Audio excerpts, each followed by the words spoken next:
Um exercício que eu considero fundamental para quem vai aprender qualquer coisa de difícil assimilação, mas não só de difícil assimilação, mas principalmente desse tipo, é o exercício de escrita. Porque tudo que a gente aprende, todas as coisas que a gente precisa assimilar, a gente precisa fazer esse processo de ver aquilo que nós nos expor às informações, né, nos expor aos dados da realidade. No caso, né, quando a gente fala de algo de difícil assimilação, e aqui no canal a gente fala muito sobre arte, sobre filosofia, eu estou falando basicamente das obras filosóficas, né, dos livros que nos trazem esses temas que são mais complicados, que exigem de nós bastante reflexão, né? Ah, Nós sabemos, por exemplo, que os clássicos eles são livros que devem ser lidos a vida toda. E quanto mais lemos, mais vamos pegando detalhes que antes não estavam ali, né? Não é que eles não estavam ali antes, mas é porque eles não apareciam para nós daquele jeito ou não estavam tão claros à nossa consciência certos aspectos. E à medida em que a gente vai fazendo um trabalho de desvendar os elementos interiores, vamos dizer, ah, os cômodos interiores da nossa consciência, da nossa mente, da nossa alma, nós vamos consequentemente desvendando esses elementos fora também.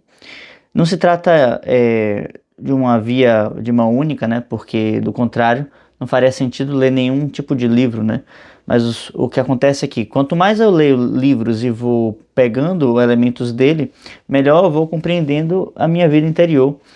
E esse processo de compreender mais a minha vida interior me dá subsídio para retirar mais elementos dos livros. É como se a consciência fosse um elemento que necessitasse de uma constante renovação para que eu possa ganhar uma certa confiança, tá? E a consciência não fosse um atributo propriamente meu, mas sim algo que fosse emprestado, né? Emprestado de alguma força superior, né? Assim, pelo menos dizem as tradições religiosas, né, de todos os tempos. E quando Platão ele fala, por exemplo, da consciência, ele fala sempre de um aspecto intermediário, né? Como se a consciência fosse um elemento que intermediasse a nossa relação com o mundo exterior e viesse sempre de uma força mais alta, né? No caso, ele representa como o Sol, a aproximação a esse Sol, que é o bem, vai nos dando essa consciência, vai nos capacitando a ter consciência, tá? Então, o exercício que eu sempre recomendo é que se escreva algo. É importante escrever e ver como essas coisas se dão no dia a dia, né? Então, trazer a leitura para a sua experiência. Essa experiência que vai fazendo com que tudo que nós possamos nos relacionar, tudo que nós possamos nos relacionar no nosso dia a dia, tudo que nós possamos entrar em contato, seja de alguma forma filosófico. Não porque em tudo tenha uma filosofia ali explicitamente, né, falando, tem, mas é porque para que isso fique claro, né, eu preciso ter a chave, né? Então o mundo vai ter para mim a aparência com que eu me porte. Então se eu tenho uma postura meio sonolenta, frágil, franzina, né, e que não se liga nas relações que estão aí a todo momento, também eu vou tirar isso do mundo, né? Então assim, se por acaso eu estou aqui lendo com o pessoal do Clube do Livro, em busca da beleza, inclusive se você não está inscrito no clube, te convido a se inscrever, tá? O link vai ficar aqui na descrição. Eu estou lendo a primeira Enéada de Plotino, tá? Nessa, não essa edição, mas enfim, esse livro, não esse livro especificamente, mas um artigo que fala sobre o belo, tá? Porque o Clube do Livro se propõe a investigar o que é a beleza, que é um dos temas, na minha concepção, mais complicados de se investigar, né? Por conta de uma questão que se relaciona com os sentidos, que eu não vou entrar aqui em detalhes, mas o fato é que eu considero um dos temas difíceis de serem investigados, né? E também Platão assim o considerava. Mas o que eu quero trazer aqui é o seguinte: à medida que eu vou tomando contato com os exemplos que o autor coloca, eu não posso, eu até posso, quando eu estou lendo, né, concordar com todos eles de bate-pronto, né? Eu vou e assimilo-os todos. Mas depois que passado esse momento, né, eu preciso ter uma fase de refletir, uma fase de colocar essas ideias em perspectiva e, mais do que isso, eu preciso colocá-las sob uma espécie de pedestal, onde nesse pedestal, não sei como é que se chama isso, né, mas é, aquele objeto que faz com que os elementos fiquem rodando, né, como um carro ou algum expositor, enfim. Por quê? Porque assim como o Apolo tem a sua imagem aqui, né, eu tenho para para uma mesma imagem, diversos ângulos onde eu possa abordar essa mesma ideia, essa mesma concepção, esse mesmo fato, né? E da mesma maneira, quando eu vou escrever, eu também tenho essas formas inúmeras de abordar esta mesma coisa. Então, quando eu me coloco a escrever sobre algo, eu reflito como isso se dá na minha vida e eu vou formando o que na música a gente chama de variações sobre o mesmo tema. Então, eu vou sobre o mesmo tema, né? Sobre o mesmo conceito, eu vou formando uma série de possibilidades diferentes e que não que elas precisam estar todas certas e corretas e coerentes, e não quer dizer que eu vá publicá-las, não precisa, nada disso. É escrever apenas como esse exercício de girar o objeto, né? Dar um giro nesse objeto para que ele possa apresentar outras tonalidades, outras formas de ser apresentadas. É muito interessante quando a gente estuda desenho, por exemplo, né? Que eu tenho diversas perspectivas sobre o mesmo material, sobre o mesmo objeto. E assim também a gente pode exercitar essa mesma abordagem com os livros. Então, por exemplo, se eu pego esse mesmo livro que... Peraí, acaba que eu ficou confuso aqui. Essa mesma abordagem a gente pode exercitar com os temas que a gente estuda, né? Podem ser tirados de um livro, ou de um artigo, ou de uma aula, enfim. Mas quando eu pego um objeto concreto, como esse livro, e eu coloco nessa disposição, eu tenho um retângulo, né? Eu vejo assim como um retângulo desse ponto de vista. Se eu o giro, né, eu tenho um retângulo nessa disposição, nessa conformação. Mas se eu o retrato desse ângulo, eu vou ter uma outra figura, né, um pouco diferente da outra. Ainda se assemelha a um retângulo, né? Mas e aqui também a mesma coisa, né? Ainda se assemelha a um retângulo. Mas quando você vai para um outro objeto, por exemplo, uma xícara você tem o corpo, né, e a asa da xícara.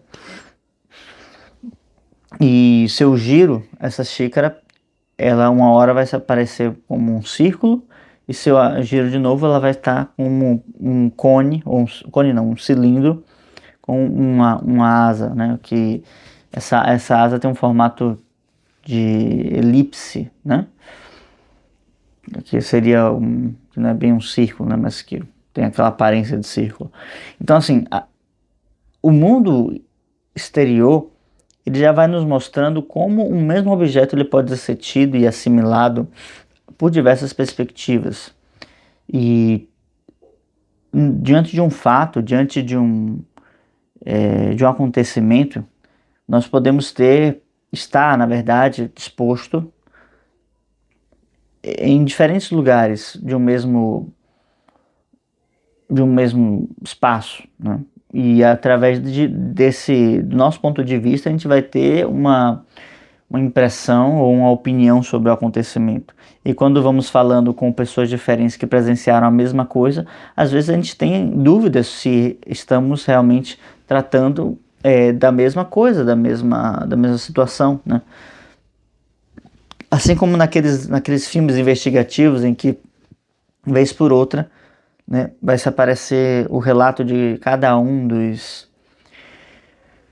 dos integrantes, né, ou dos investigados, né, e a cada momento em que vai se desvelando, se desvendando um outro, se dando um passo, né, adiante na, na investigação, vai se mostrando uma outra perspectiva que a gente ainda não dispunha, né? E muitas vezes os filmes se utilizam disso, né? Eu não tenho à minha disposição algumas informações, então não tenho como chegar a certas conclusões. No estudo, isso acontece, mas é em menor grau, porque geralmente o que acontece é que as informações estão todas à nossa disposição, mas a gente ainda não possui as chaves para entender aquilo. Ainda que a gente compreenda o texto no seu sentido literal, a gente não tem a chave que abre, vamos dizer assim, o seu sentido profundo, o seu sentido simbólico, o seu sentido alegórico, o seu sentido transcendente, tá? O sentido que fala, na verdade, com a nossa vida interior, com a nossa alma, tá? Quando a gente fala, por exemplo, da leitura de um Platão, de um Aristóteles, ainda que a gente aborde os elementos todos ali de forma muito concreta, né? Eles têm exemplos muito concretos a serem trazidos, não são esses exemplos que marcam per si, né? O que nos marca muitas vezes é como eles tiram de uma coisa boba, de uma coisa trivial, uma série de correspondências com a nossa alma, né? É esse o grande elemento que marca, né, esses grandes filósofos.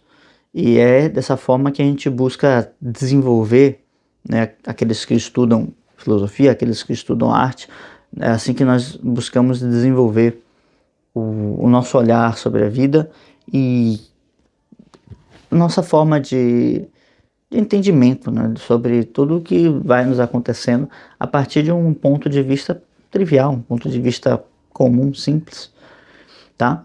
Então, para que a gente tenha a chave que destrave esses elementos, vamos dizer, superiores, a gente precisa desenvolver camadas mais profundas da nossa linguagem. A linguagem entra aqui como um elemento de compreensão profunda, tá? Dos elementos mentais, emocionais e da nossa inteligência, que permite que acessemos essas vias ocultas que eu falei mais cedo, né? Como se tivéssemos uma série de quartos, né? Tem até um livro que fala sobre isso, eu nunca li, mas que é o Castelo da Morada Interior, né? Que fala desses diversos ambientes em que vamos adentrando e à medida em que vamos adentrando, estamos em camadas mais profundas da nossa consciência. Essas analogias sempre vão ser feitas, né? Tanto hoje quanto sempre. E quanto mais a gente vai tomando a posse dessa a posse dessas analogias, né, dessa linguagem simbólica, mais a gente vai dominando a forma como vamos podendo lidar com esses temas. Porque não se trata simplesmente de um acúmulo de novas informações que vai nos trazendo coisas, novidades, né, vamos dizer assim. Mas se trata principalmente de uma capacidade que nós temos de ler as coisas sutis da vida. E isso é um processo que leva tempo, leva a uma certa maturação, leva a uma certa reflexão. E que é necessário que a gente se mantenha sempre constante. Porque é como se rega uma flor, né, por exemplo, uma planta, há um certo limite do que nós podemos fazer por ela em um dia, né? Então, água demais estraga, né? Sol demais estraga, a depender da planta, né? Mas geralmente sol demais estraga. Adubo demais, tudo demais vai estragá-la de alguma forma. Então há uma cota, há um limite de ação que nós podemos realizar para cultivar uma planta, há um limite de ação que nós podemos utilizar, que nós devemos utilizar para cultivar a nós mesmos. Essa cota, ela tem que ser bem medida e ela não é tão clara, tão clara mesmo, né? Não é tão clara quando a gente começa essa caminhada, né? Às vezes a gente acha que vai pegar, que comprou um monte de livros, né? Tipo, incha a estante de livros e vai lê-los todos, né, em um mês. E não é bem assim, né? Pelo contrário, às vezes a gente até tem um ritmo bom de leitura, mas a gente precisa ainda refletir mais. Então, assim, muitos livros do que eu comprei aqui, eu já falei, né? Nem li, tá? Muitos estão no plástico. Não esses aqui especificamente, mas muitos estão no plástico porque eu ainda não me senti assim tranquilo para passar para outras coisas, né? Eu ainda volto para outros livros pensando nas mesmas coisas. Talvez eu mude um pouco a abordagem, né? Faça de uma outra forma. Mas o fato é que não há por que se ter uma pressa, mas há que estar sempre se caminhando, né? Sem pressa, porém sem pausa, sempre caminhando, sempre lendo um pouco mais, sempre refletindo um pouco mais, escrevendo principalmente. Na medida em que você escreve, você vai então girando esse objeto no seu mundo interior, você vai então acessando outras formas de linguagem dentro do seu mundo interior e vai também se comunicando com coisas que você não sabia que tinha dentro de ti e que entraram aí no momento em que você se abriu para reflexão filosófica ou de alguma experiência que você teve em sua vida. Então, o recado desse vídeo é esse hoje, né? A reflexão pode se beneficiar muito da escrita, tá? E a escrita, ela sempre se beneficia muito da leitura de bons autores que falem bem, com palavras adequadas sobre as coisas. E esses são sempre, né, os poetas ou os filósofos poetas, como Platão, por exemplo, que sempre dão um exemplo que não é só verossímil, né? Que tem uma correspondência com a realidade, mas também que é poeticamente muito belo e que são muito inspiradores, né? Certamente. Quando, por exemplo, o Platão ele vai comparar os guardiões com o cão, né? A princípio pode parecer uma imagem pejorativa, né? Porque já que ele é o guardião, ele é um servidor e tal. Não se trata na verdade disso. O guardião, ele é sim tido como um servidor, mas o serviço ele é tido como algo muito nobre, muito honroso, muito belo de ser realizado. E o cão, ele entra com essa imagem do elemento fiel, né? Daquele amigo fiel que sabe discernir quem são, né, os verdadeiros, né? Os de verdade, os de verdade eu sei quem são, né? O cão sabe quem são os de verdade. E justamente essa imagem de fidelidade que o cão traz, e por isso ele é tido como um animal altamente filosófico, porque sabe diferenciar o que é bom do que é ruim, os amigos dos inimigos, né? E na nossa caminhada pela vida nós devemos saber diferenciar justamente isso. Quem são nossos amigos? Quais são nossas virtudes? Quem são nossos inimigos? Quais são os nossos vícios? Para que a gente estabeleça uma guerra contra os vícios e busque estabelecer laços profundos com as virtudes, que são os nossos aliados. E é isso. No momento em que você vai escrevendo sobre essas coisas, você vai perceber que muitas dessas ideias podem ser desenvolvidas com base nas suas próprias palavras. As paráfrases são muito bem-vindas nesse processo, e a maneira como o assunto se apresenta na sua vida ainda mais bem-vindas, né? E claro, né, que você vai então tirando possibilidades sobre o mesmo assunto, né, sem que necessariamente elas precisem ser verdadeiras, validadas, né? Simplesmente você está buscando refletir para chegar a uma resposta. Pode ser que não se chegue a resposta nenhuma, mas o próprio exercício ele vai nos mostrar se estamos num caminho bom ou se vamos incorrer num erro, né? Isso faz parte do próprio processo. À medida em que a gente vai trabalhando, a gente vai percebendo que a nossa acuidade vai melhorando nesse processo, para depois então chegar finalmente à dialética, que é um exercício que precisa já de muita experiência, já de muita tentativa de reflexão, e que possibilita a comunicação, o diálogo entre mais de um, né?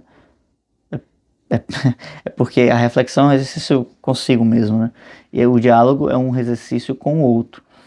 Mas realizar essa dialética, né? Ou seja, um diálogo que chegue a um local, que chegue a uma resposta efetiva, como fazia Sócrates, por exemplo, isso é uma arte de altíssimo nível, que para se chegar a isso é necessário fazer muita reflexão primeiro, né? Mas chegando nesse ponto é interessante como você pode, por exemplo, dar uma aula inteira sem ter nenhum objetivo claro, apenas com uma única pergunta sobre um assunto bem assim denso, e você através das perguntas e das contraperguntas, né?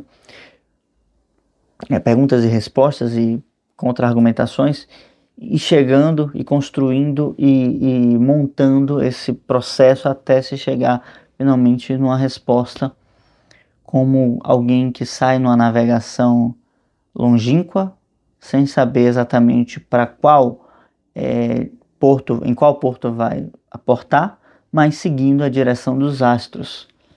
O processo de reflexão é esse, exatamente esse: acender os astros do nosso céu interior. Ok? O discernimento, a reflexão nos leva ao discernimento, e o discernimento ele nos proporciona esses astros que norteiam a nossa jornada. Certo? Vamos ficando então por aqui. Caso você tenha gostado do vídeo, deixa um like, por favor, se inscreva no canal, e qualquer dúvida, deixa aqui nos comentários, caso não tenha sido muito claro. Obrigado e até a próxima. Tchau.